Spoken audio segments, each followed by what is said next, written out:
M Muhammad Tahseen, A Abu Nafees, MD Irfana, MD Hasna Fathima, S Ashfaq, K Eesa, VS Akmal, K N Juvairiya, M Almas Begum.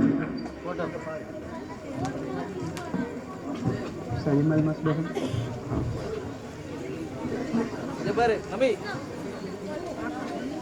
அங்க பாருமா, ஏய் இங்க பாரு.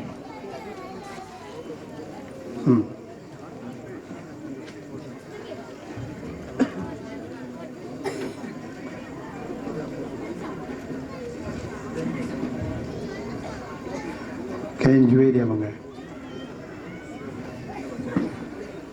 அடுத்ததாக துஆ புத்தகத்தை முழுமையாக மனனம் செய்தவர்களுக்கான பரிசுகள் வழங்கப்படுகிறது.